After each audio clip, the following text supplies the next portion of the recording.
All right, guys, we'll be live. How's my audio? Make sure you like the stream right now so that more people end up seeing this show. I see people in the live chat. I see Alfred is here. I see Jean is here highlighting your comments. Thank you so much for Alfred and G in the background. Shalom, shalom. People are saying shalom from Israel.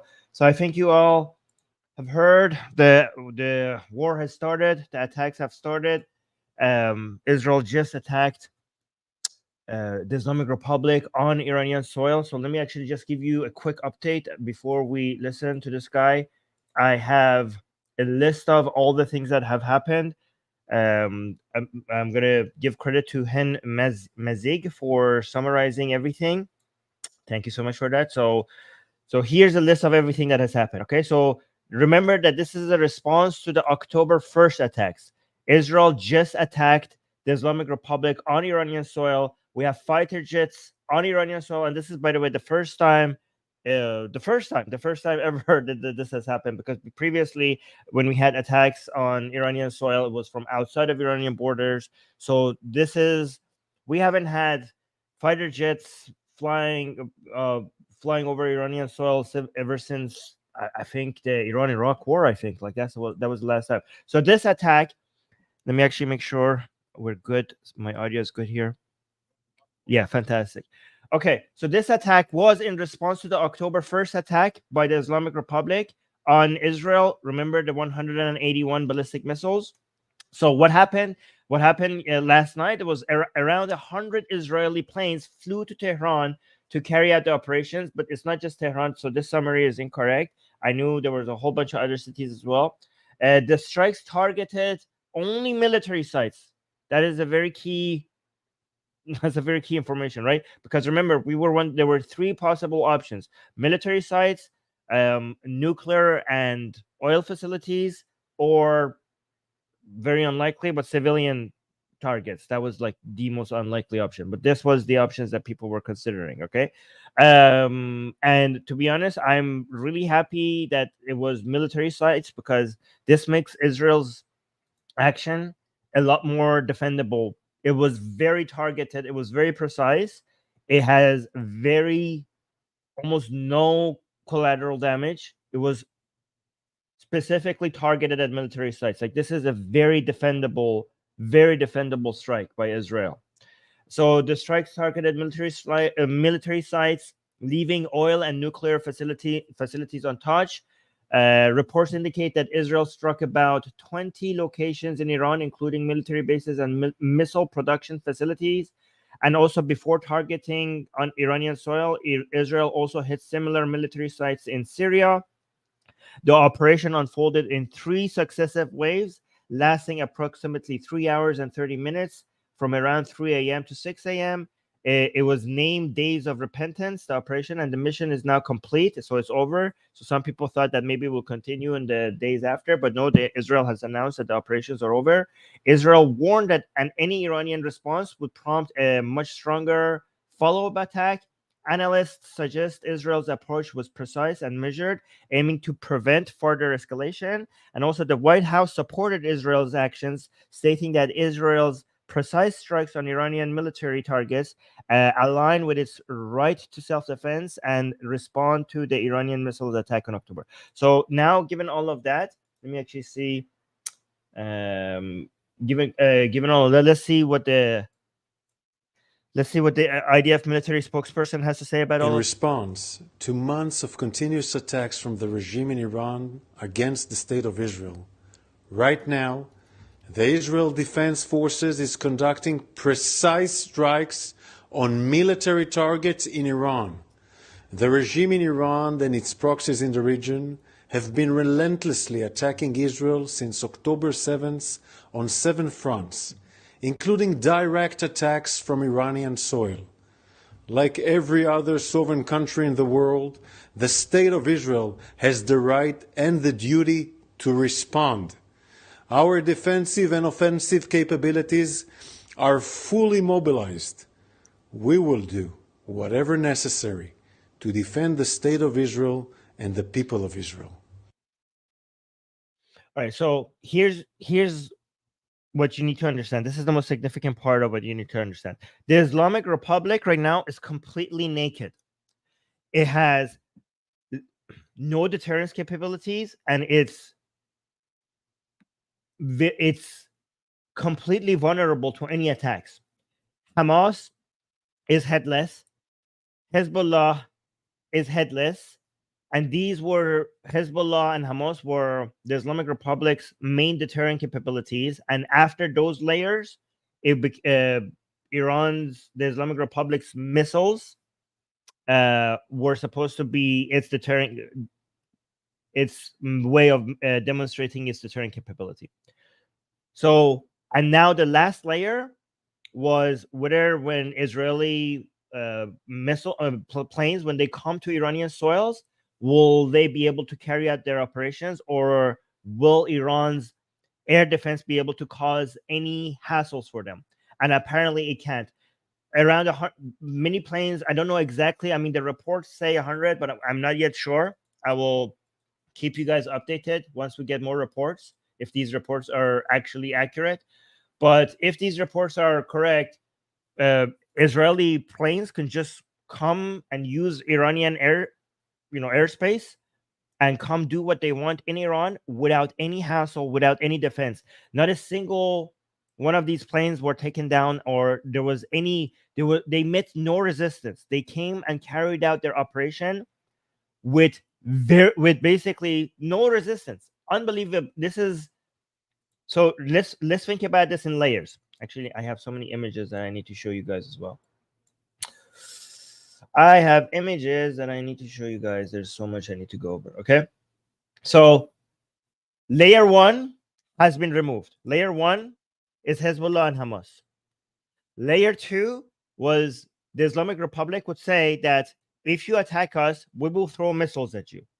So there were two operations, Vade Sadiq 1 و Vade Sadiq 2. These are the names of those operations. The last one on October 1st, where the Islamic Republic threw missiles at Israel. And we all saw that the missiles that the Islamic Republic throws at Israel doesn't do much. They are very inaccurate, and basically it doesn't kill anybody. It doesn't kill Israelis in Israel, right? So they are very ineffective. So that was the level 2. Now we see that the Islamic Republic was a paper tiger, right? So yeah, and now we see that when Israeli planes come to Iran, their air defense is pathetically weak. They were just flying around Iranian airspace as if it's their own airspace, as if there's nothing to be worried about. They did everything they wanted to do and they just left. This is devastating and for the Islamic Republic. And now we have to see what they're going to do in response. Because if they have, Israel has very effectively shown that they could do whatever they want anywhere on Iranian soil. Anywhere on Iranian soil. So the Islamic Republic's defense mechanism right now should be to act like nothing happened. They have to very aggressively act like this was nothing, because they must know that they do not have the capacity to retaliate. By the way, let me actually show you this cool image of the Israeli. So hold on. So 4 of the navigators that actually went and did the strikes in Iran, 4 of them were women. So you can see these cool images showing up.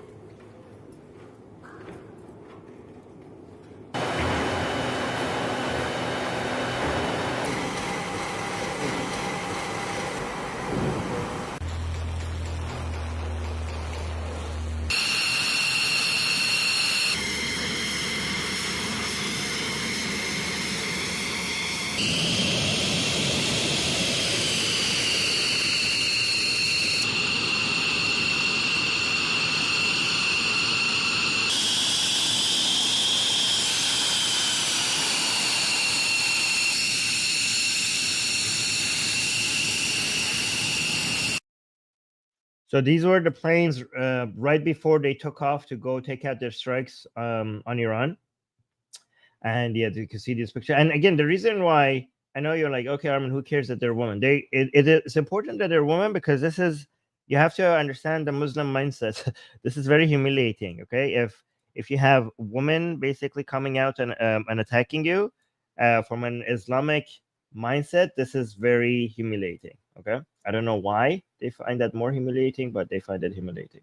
Okay, so yeah, we had female navigators involved in the attack, and you can see this image. You can see their faces are blurred and everything, and you can see we have footage of one of the factories being.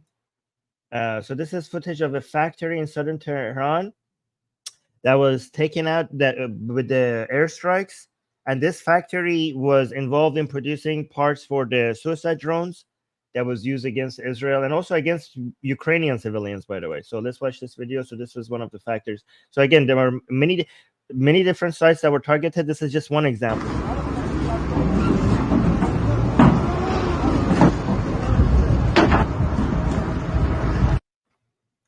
So apparently, all the targets, apparently, as so far that we know, all the targets were managed to, like, they managed to hit all the targets, and they met zero resistance. Zero resistance. Okay, so here's an important thing to understand, right? So within Iran, we're seeing so many mixed reactions to this, right?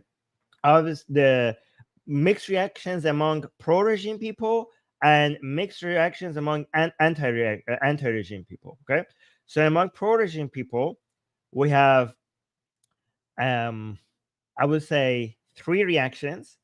One reaction: people who are trying to act like nothing happened, not nothing as in this was a small attack, nothing as in there wasn't even an attack, right? Then they have another reaction that is, okay, the attack has happened, but this was pathetically small. Is this all you got? Ha ha ha, right? And then the third reaction of people who say, okay, this was small and pathetic, haha, Israel is weak, but we need to respond. And there's also a fourth reaction that doesn't come right at the beginning. The fourth reaction comes a little bit later.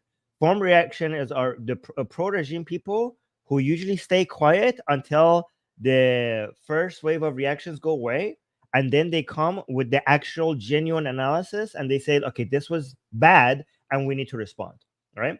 So the first two people, the people who act like nothing happened, and the people who say that something happened, but this was pathetically small, we don't need to respond, those are the people who are doing what the regime wants them to do, because the regime knows that they're incapable of responding. So they need those the two first groups.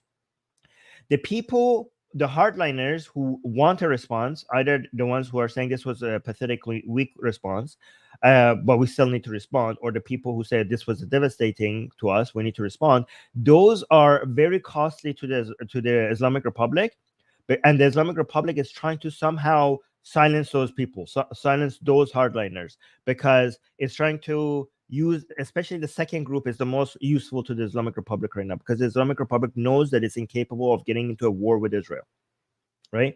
So that last group, the hardliners that see it as things that they are becoming more and more angry with the regime, and those are the hardliners that are understanding what's happening. And there's a divide that is happening between them and the regime, because they think the regime is not doing its duty in responding to Israel properly. So now among the Iranians that are anti-regime, we also have mixed reactions here, right? We have those people who are against the regime and want the regime to topple, but they want no foreign intervention. They becoming less and less every day, this group. Then we have the people who are against the regime. They want the regime to topple. However, they wanted Israel to target only military sites, nothing but military sites. That group, those anti-regime people, they should be happy with what they saw last night, because this was exactly what they wanted. Okay, and then they have another anti-regime group of people who want Israel to just come fuck things up, like basically just destroy everything, right? Because they are going to be disappointed. They are the anti-regime people who think that the Iranian people can't topple the regime themselves, and they want Israel to just come and just destroy everything in sight. Okay, they think like only in an all like a complete confrontational war with Israel and the Islamic Republic, that's the only hope we have for the toppling of the regime. So those that third group is going to be disappointed. Me and my co-workers on the Atheist Republic Persian YouTube channel, we were on the second group. So we, like, tonight, once I finish this, I'm going to go on the Persian site and I'm going to brag about the attack being exactly what we wanted. So this attack was in line with at least what we wanted in our group. We wanted is we said that if Israel attacks and attacks only military sites, it would be very hard for you not to defend that attack. It was very targeted, it was very precise, and it was only military sites. This makes our job, we on the Atheist Republic Persian YouTube channel, we are constantly defending Israel and Israel's actions in the region. And this attack that we just saw made our job on the Persian YouTube channel very easy, because this is a very defendable attack, right? So actually, let me show you. Apparently, again, this was one of the targets. I'm not sure. Well, actually, I'm not going to show this because I am not sure. I'm going to wait for more confirmation. Oh, here's one of the other people who. This is, by the way, this is going to piss off a lot of people, right? Again, so again, I know maybe a lot of you don't understand why I'm constantly highlighting how some of the people involved were female. Like, why are you obsessing over this? Because I know you guys don't understand.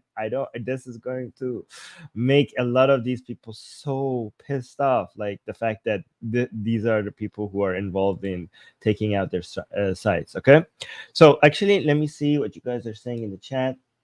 I will respond to your comments that Alfred and Jean are starting in the comment section. So let me just take a look after that. But let me actually tell you this. Okay, so here's something that is absolutely clear now to the regime as well.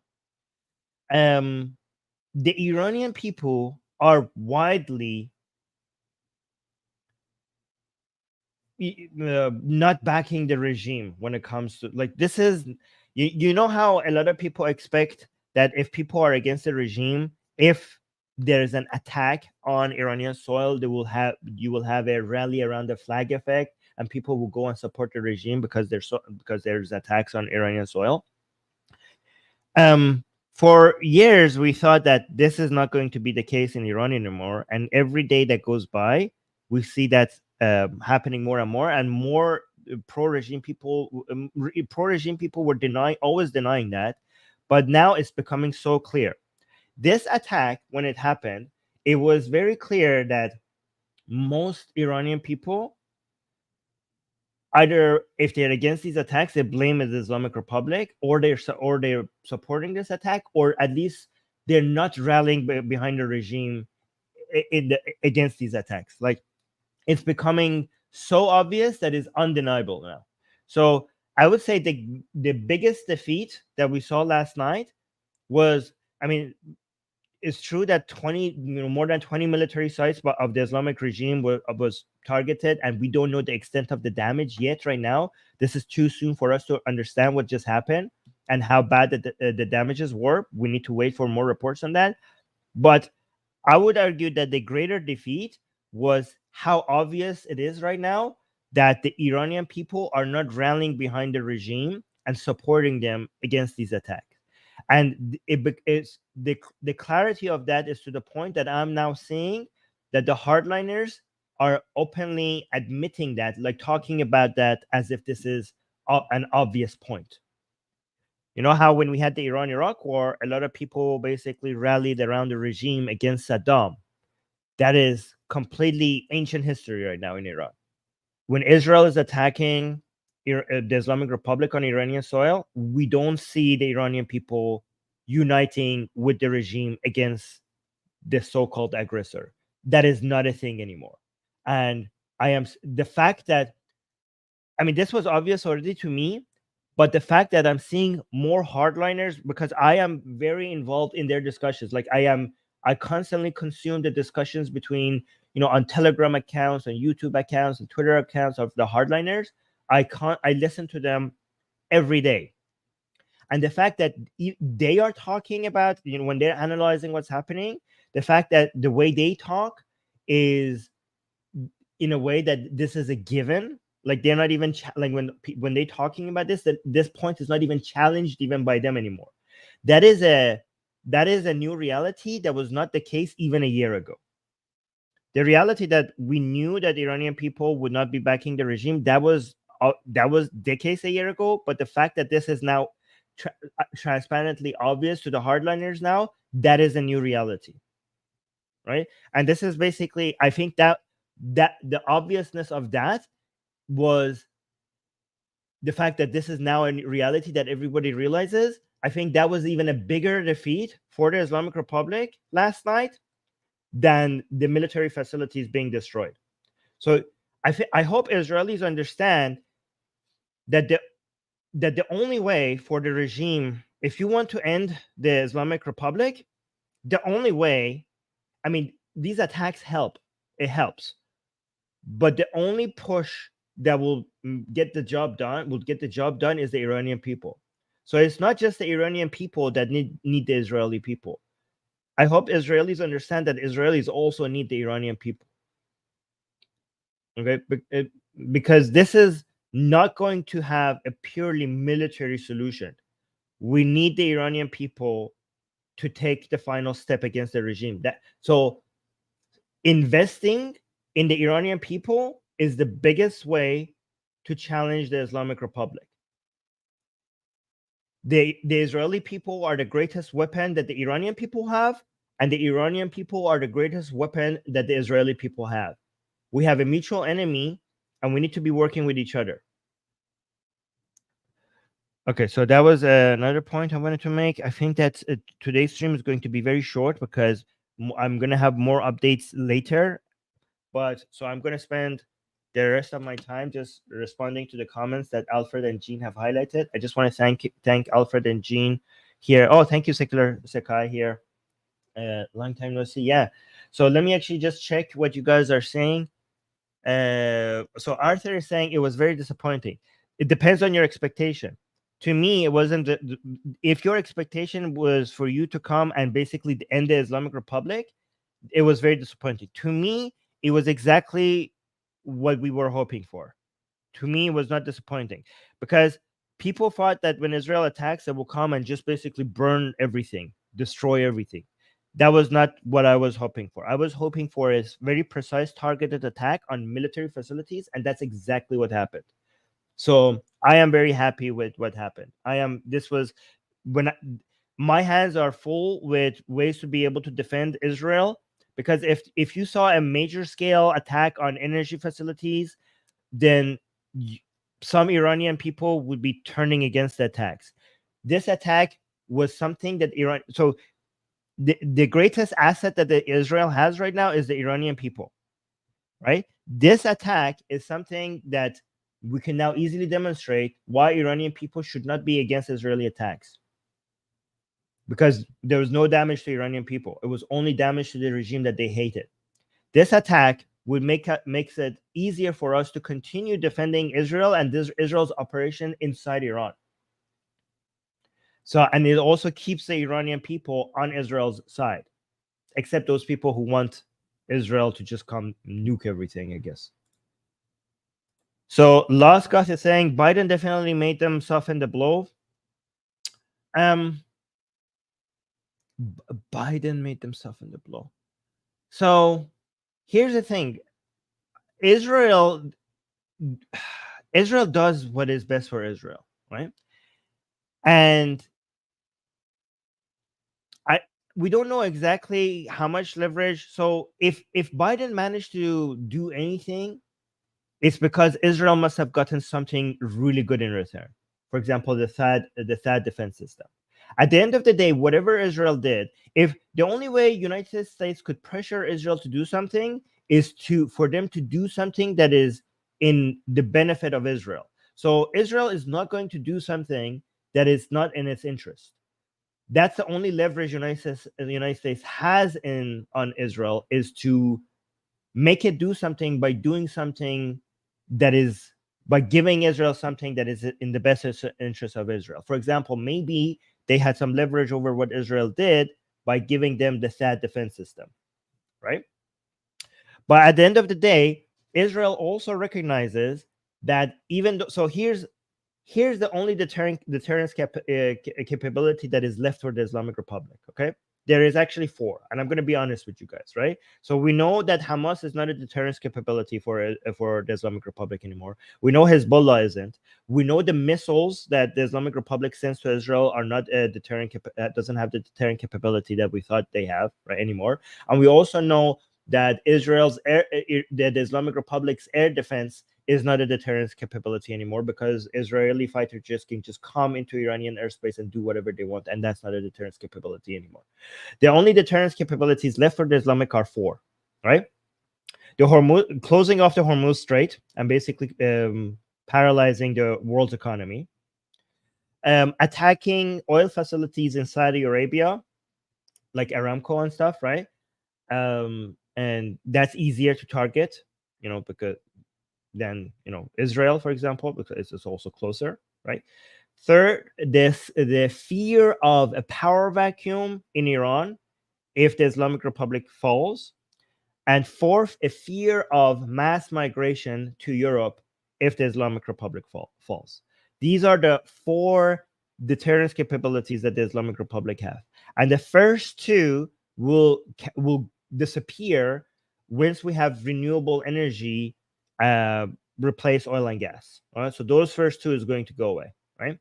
The second 2 is will go away if we could have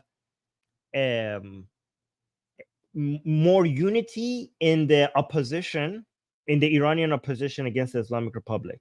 And that unity could be potentially right now the highest chance for that unity, for people to rally around somebody, for creating a strong opposition to fill that power vacuum, is Reza Pahlavi, right? So maybe investing more on Reza Pahlavi could solve that third one. The fourth one could be addressed by decriminalizing hiring from Iran. So with satellite internet, with cryptocurrencies, and with artificial intelligence, Iranian people should be able to find employment online and be independent from the geography, economically become independent from the geography. So we want maximum sanctions on the Islamic Republic, but we also want to maximum support for the Iranian people. So it makes sense to have sanctions on the oil and gas, but it doesn't make sense for United States to criminalize hiring people from Iran. We want people from Iran to be able to stay in Iran and have high income without leaving for Europe or United States or Canada and stuff like that. That's how you address the fourth one. So let's go to the next one. Boris saying, reports say 4 Iranian soldiers died serving in the Air Defense Corps. Yes, I've heard that. I don't know if that's confirmed yet. That's what reports say.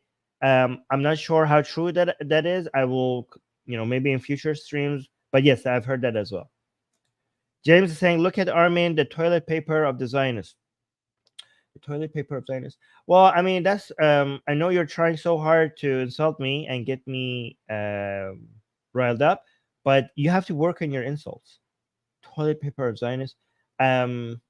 Toilet paper is something. If you're suggesting that I'm useful, I'm not useful to the Zionists. I am a Zionist myself. Okay, so I am a Zionist myself. Also, if you are trying to use your insult, because the toilet paper is something you use and throw away.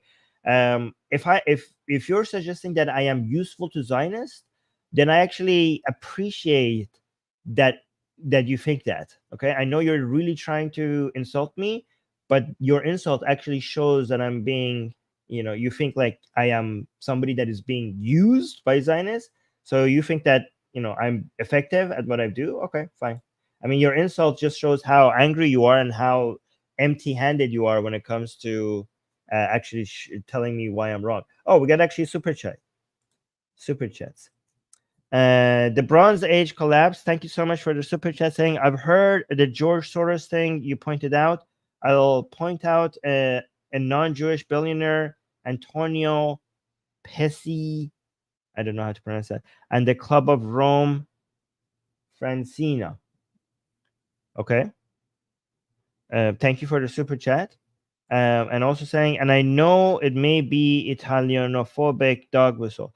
Yeah. So our point, our point was that George Soros, even though he has funded certain programs that we don't agree with, there are many other billionaires that fund programs that we don't like, but the obsession with George Soros, I mean, there are fair criticisms of George Soros, but we suspect that the obsession with criticizing him instead of all the other billionaires that might fund programs that we don't like is that he's Jews, and some of it, not all of it, but some of it seems to be anti-Semitism. That was our point. So I think that's what you're referring to. Okay, so I already. By the way, I really like when people try to insult me. Because it shows that I have hit a nerve, and it also shows that the more insults that we get, the more effective we must be, because that's the only way. If you get very little insults, it means that you're not pissing off people, and if you're not pissing off people, it means that you're not doing something that matters, right? As much, at least. Shasha is saying, do you think that the regime's downfall is more likely if they respond, or is it more likely if they don't respond? It's more likely if they respond, obviously, but even if they don't respond, they're stuck in between a rock and a hard place. This is actually a very good question, right? So they're in a lose-lose situation. If they respond, we're going to get into a cycle that is going to be might become devastating for the Islamic Republic. But when they don't respond, the challenge is from within, because we have certain hardliners that are within the regime that are considering that they think that the Islamic Republic is pathetically weak against the enemies of Islam, right? And the Islamic Republic fears those hardliners the most because they are the threat from within, and is trying to silence those, and is trying to highlight the hardliners that are saying, like, oh, this was pathetic, this was weak, we destroyed them, our operations destroyed Israel, their operations did nothing. So those are the most useful idiots for the Islamic Republic.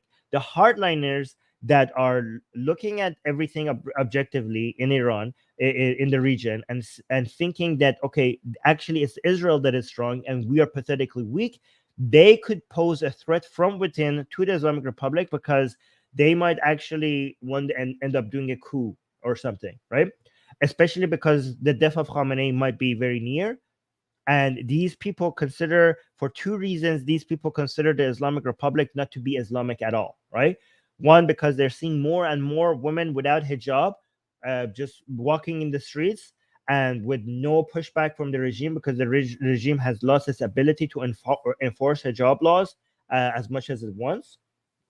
And that's reason number one. And reason number two, because the Israel seems to be very powerful, and the Islamic revolution that was supposed to take over the world seems unachievable by the Islamic Republic. So remember, the whole point of the Islamic Revolution of 1979 is for it not to be the Islamic Revolution of 1979, because it was supposed to not end in 1979. It was supposed to start in 1979. It was not an Iranian revolution. It was it's supposed to be a global revolution. It starts in Iran by ending the Pahlavi dynasty. It continues in the Middle East by removing the so-called tumor that is Israel from the Middle East, and bringing the Islamic Imamate, not a caliphate, but Islamic Imamate in the Middle East, and then eventually going all the way, getting the whole planet, and the final boss being the United States, right? So given that the Islamic Republic remember, for these hardliners, they understood that the United States was much more powerful than what the Islamic Republic is currently right now, but they considered themselves, their military capabilities, to be equal to Israel. So they saw United States as superior, but Israel as an equal. But ever since October 7th, it seems like it's not just the United States that is much more powerful. It's also Israel that is much more powerful. So these hardliners that are noticing. So the hardliners that are living in La La Land and pretending that the Islamic Republic is strong, those are the useful idiots to the Islamic Republic. But these hardliners that are noticing that this Islamic Republic cannot even defeat its enemy in the Middle East, they are becoming more and more convinced that the Islamic Republic currently is not the regime that they want. It's not the regime that they were hoping for. And they might. So right now we have the secular liberal opposition against the Islamic Republic in Iran, which is the majority of the opposition, which is the Mahsa revolution. But we are more and more getting to the point where the minority hardliner, a lot of them are becoming anti-regime as well. And the ones that are not anti-regime, the final glue that holds them onto the regime, for a lot of them, is Khamenei. So some of them hate the regime but love Khamenei. So when Khamenei dies, that last glue will go away, and more of these hardliners might turn against the regime. And also the regime might become forced to become more of a military regime than a mullah regime, to be able to also to push back against these religious hardliners. So you might, after the death of Khamenei, you might end up seeing IRGC becoming more important compared to the office of the supreme leadership. So the office of the supreme leadership might become losing power, and the IRGC might take all the power, and we go from a theocracy to a military dictatorship. That seems to be where we're heading. But we will see if these hardliners will become a thorn on the side of the regime or not. But that's the threat from within. Okay, so not responding to this attack might get those hardliner turn more against the regime. So that's the threat from within. So Mithran, I don't know how to pronounce his name. I'm not going to even try. Is asking, is it possible that the explosion at the oil refinery was an Iranian rocket falling down, or scraps of it, since it only happened once, meaning it clearly was not a target? It seems, I don't know. We have to, it's really hard for me to guess these things. Which oil refinery you're talking about? Are you talking because we don't have anything? Are you talking about before? I'm only talking about last night right now. There was another fire, I know, a couple of days ago that we don't know what happened. But right now I'm talking about only about the attacks last night. So I make it more clear about what you're talking about. Ezra is saying, does this pave a way for the citizens to rise up and overthrow the government? Okay, so every time you see a spark, when people get to the streets and rise up, every time the spark that makes that happen is something that people did not expect. Okay, so one time it was because the oil prices just went up surprisingly. People were surprised with the oil, with the gas prices just spiking, right? Another time was because Mahsa was killed. But again, it's strange. Nobody could actually predict this, because one time a spike in gas prices for the cars got people in the streets, and then another spike didn't get people in the streets. When Mahsa was killed, it got people in the street, and another similar death, didn't get people in the streets. And then the next thing that gets people in the streets is something completely different that nobody predicted. So what gets people in the streets is something that, if anybody tells you that this will bring people into the streets, they're full of crap, because all the last things that got people in the streets was something that nobody predicted. So the only thing that we could predict about the next thing that gets people into the streets is the unpredictability of it. We don't know what the next spark is going to be. We don't know. Okay, so this cannot be engineered. This is organic. The people will decide themselves. This is something that the wisdom of the crowd will decide, and nobody could introduce the spark. The spark will present itself. The spark might be introduced by other people, but without them knowing that this would be the spark. Oh, somebody is loving that we had 4 female pilots. I think they weren't the pilots. I think they were. I actually know. I don't know. I don't know exactly what they were. Navigators. Yeah. Okay. Maybe they were. BGC is saying, will Musab words come to pass for Ayatollah? Okay, so Musab, I love his passion, but I don't know if he's a good source of predictions. Okay, okay, so it might. I don't know. what is clear is that Israel itself is not trying to escalate. Okay, Israel itself is not, because remember, at the end of the day, it's true that the Islamic Republic cannot threaten Israel, but it can stir shit up in the region. It could cause a lot of chaos. And right now, Israel doesn't want that. Right now, Israel is, maybe later it would want that, but right now, Israel does it. Based on the attacks that we saw last night, it's obvious that Israel is going for demonstrating its deterrence capabilities without escalating. Yeah, and also Amir is reminding everybody, don't forget to like. And thank you so much, Amir, for reminding people.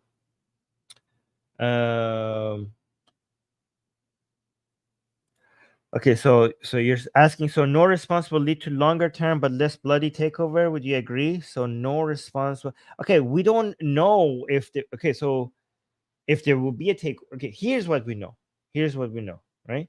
We know that more tension, more pressure on the Islamic Republic is good. I would not predict there would be a takeover or a toppling of the regime. I just know that the higher increasing the chances of the regime toppling is good, whether it will happen or not. I'm not going to predict a future for you, okay? And whether or not it will be less bloody, we don't know either, because so there's three ways for the regime to fall. For the for the regime to fall, we need a military push at the very end. Okay, we will always need some. When I'm saying military, an armed force at the very end, and by armed force, I'm not necessarily saying an armed force that will be used, like maybe even a demonstration of the existence of an armed force that is ready to do something, even if it doesn't do anything. So no matter how many people come into the streets, no matter how many sanctions that you have, no matter how many international unity is against the Islamic Republic, for the Islamic Republic to fall, the last push has to be a military one, right? Because these people are not going to go away willingly, right? So this military pressure could come in three ways: either an external force, a foreign force, like United States or Israel, or people will be armed, or there will be a coup. There's no other option. It's one of these three. Again, when I say a military force, I'm not necessarily saying all-out war. Maybe like there's a coup without a coup with the understanding that we have the weapons, we're not using them, but go away because we have the weapons. So that would be a bloodless version of it, right? So a foreign force making the final push seems the most unlikely one right now, right? People getting armed, that would be the bloodiest version of it.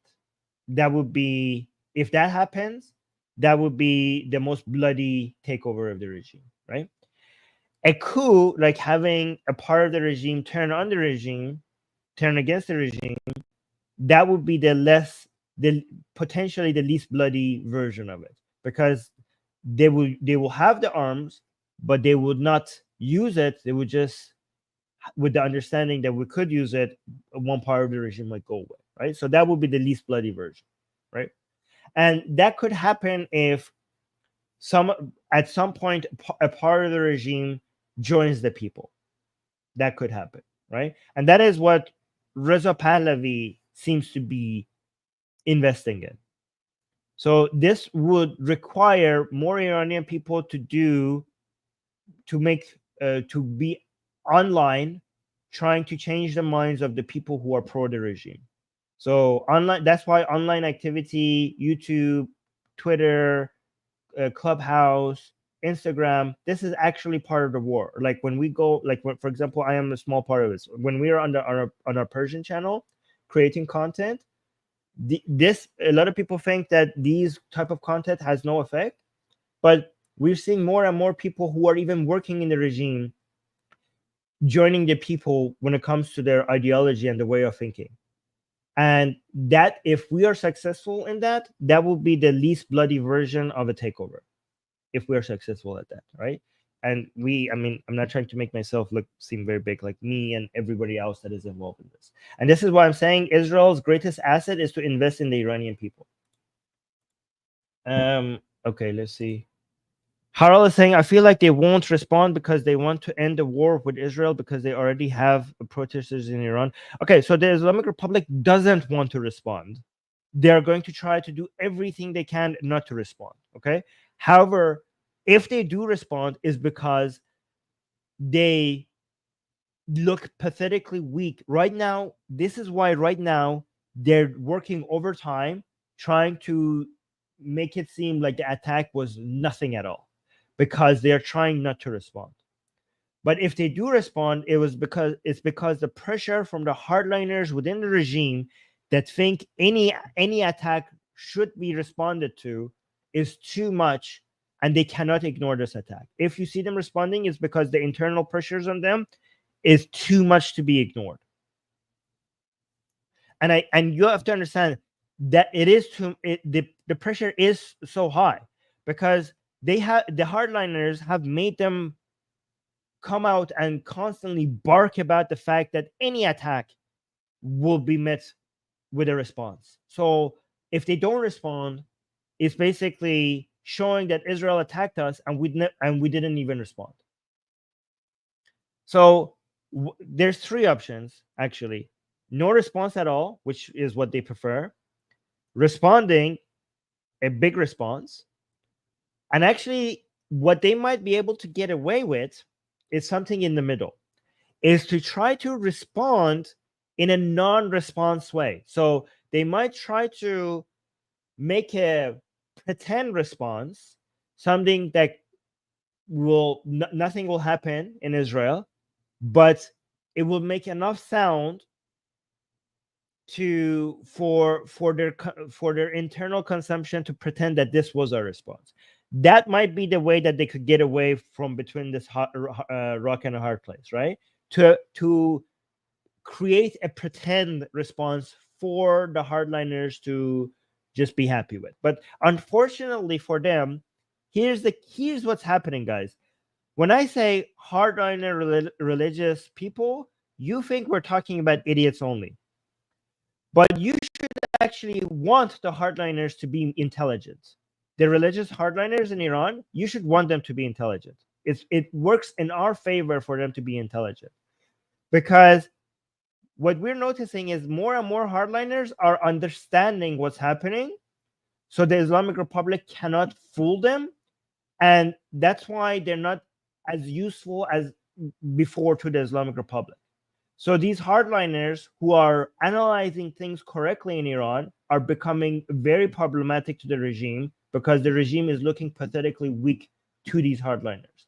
So we should actually want the hardliners in Iran to have the proper analysis.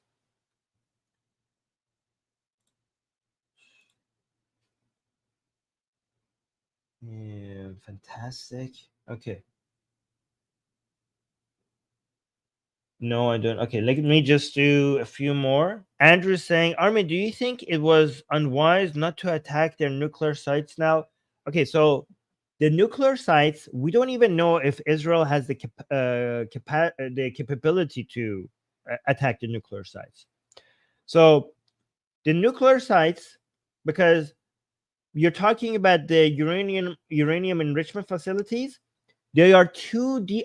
They are either too deep underground or too deep within the mountains, and it seems like only United States might have the capacity to take those out. We're not sure. So we might need like a B-2 bomber or something like that. Israel doesn't have the tools to be able to go that deep. So Israel has the bunker busters to be able to go 7 stories deep underground, deep enough to kill Nasrallah, even though he was deep underground in his bunker. The Israeli missiles are strong enough to reach that deep and kill Nasrallah, but they're not strong enough to go as deep as required to take out nuclear sites. You might be able to take out the surface, but that's not going to be a significant. That is just the surface that you could just rebuild. That it's not that significant. So we don't know if Israel has that capacity. It doesn't have the If you want to take nuclear sites out, and also the nuclear sites are so in so many different places. If it seems right now, if Israel wants to take out nuclear sites, it needs to bring in the United States into this battle. And the United States has no appetite to go into battle with the Islamic Republic.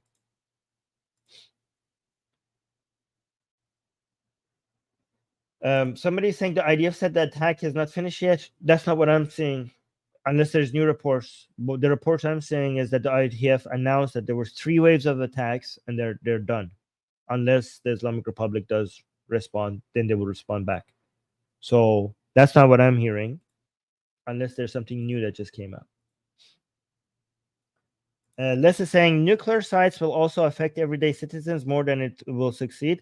I don't agree. Nuclear, by the way, if you take out the enrichment uranium facilities, it's not going to cause like nuclear radioactive thing. Because remember, you have we have enrichment uranium facilities, and we have sites where you take that enriched uranium and you turn it into usable energy, right?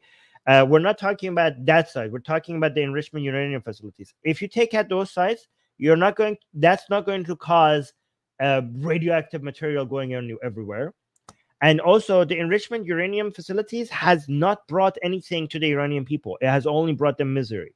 So I think if you take out the enrichment, so nuclear sites, that's like if you're talking about the sites where they turn enriched uranium into like electricity or consumable energy, that is not going to cause much harm to the Islamic Republic, because those facilities they're not doing much, right? They're not a military site. They're not going to weaken the Islamic Republic. They're not creating much energy anyways. Most of the energy in Iran comes from oil and gas. So what would be devastating is enrichment uranium facilities, and taking those parts out does not harm the Iranian people, because it hasn't brought anything to the Iranian people. It has only brought the Iranian people sanctions.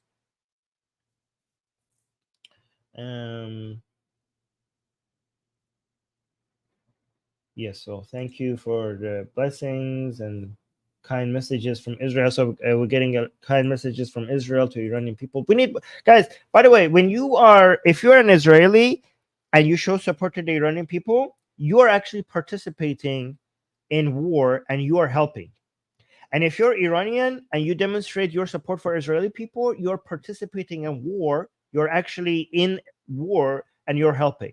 So a lot of people are saying, oh, I'm Israeli, how can I help? Your demonstration of support for Iranian people turns more Iranian people against their government, makes our unity stronger. Just expressing that message of unity helps so much. Here's actually a really effective way where Israeli people could support Iranian people. They could just record themselves, saying that they support Iranian people, that they know that the Iranian people are separate from their government.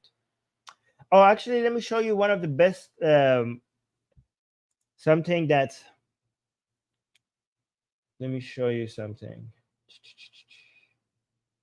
There was I hope I find it. There's an IDF soldier that was holding an Iranian flag in Gaza.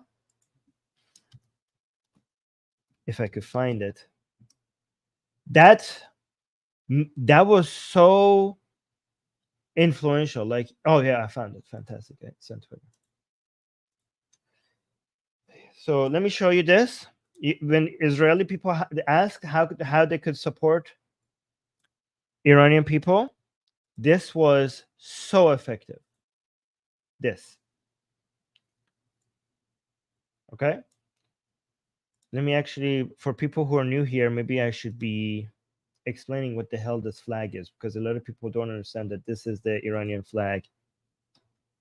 But yeah, maybe I should first explain this one, right? First of all, so before I explain what that other picture was, so just remember, everyone, just a reminder to everyone, the top flag is the flag of the Islamic Republic. The bottom flag is the flag that Iranian people want to represent Iran. This is the flag of Iran before the Islamic Republic. Okay, so just remember, right? So this was a picture that came from an IDF soldier in Gaza, and he raised this flag. He took this picture in support of all the Iranian people who are supporting Israel and IDF. And this picture is doing wonders. Like this picture, a lot of Iranian people are celebrating this picture. This was such an effective way to show solidarity and support for the Iranian people. And more of this, more of this. You want to know how you can support the Iranian people? It doesn't cost you anything. it doesn't take much effort. More messages like this, more messages of support, more videos of support, more pictures of support. This is actually even more powerful than missiles. I would say. You have no idea how effective this strategy is. So this is how you could help. All right. So anyways, I'm going to head out. I'm going to go get ready for the Persian show. Please make sure, guys, that you are... Let me actually respond to this maybe. No, okay. That would take a long time to respond to. Maybe I would do it on another show. I have to go get ready for my Persian show. For a lot of people who are new here, first of all, make sure you subscribe. Make sure you hit the bell notification. I see a lot of people watching us on Twitter. Please come over on YouTube and subscribe to Atheist Republic on YouTube. Please recommend this channel. It's very important that this channel grows. So please recommend the Atheist Republic YouTube channel to everybody that you might think that they would be interested, to your friends, to your enemies, to jinns and angels, everybody, everything. Okay, we need this channel growing. Okay, and I'm gonna go get ready for the Persian channel, for the Persian show. For people who don't know, we have actually another channel, the Arabic channel as well, which Dali is working on. But I specifically work on the English channel and the Persian channel, and the Persian channel has mostly an Iranian following. We also have people following us from Afghanistan and Tajikistan because they speak Persian as well. But mostly our audience is from Iran. So I'm going to go get ready for that show. And if you speak Persian, please also subscribe to our Persian channel, which is called Jumhuriya Bi Khodayan. And if you speak Arabic, also subscribe to our Arabic channel as well. Anyways, guys, I'm going to go get ready for that show. Thank you so much for that, for subscribing, for liking, for leaving comments, and for advertising our channel. And thank you for all the people who are members and all the people who are using super chats to support this channel. Until next show. Bye. Mwah. Stay liberal.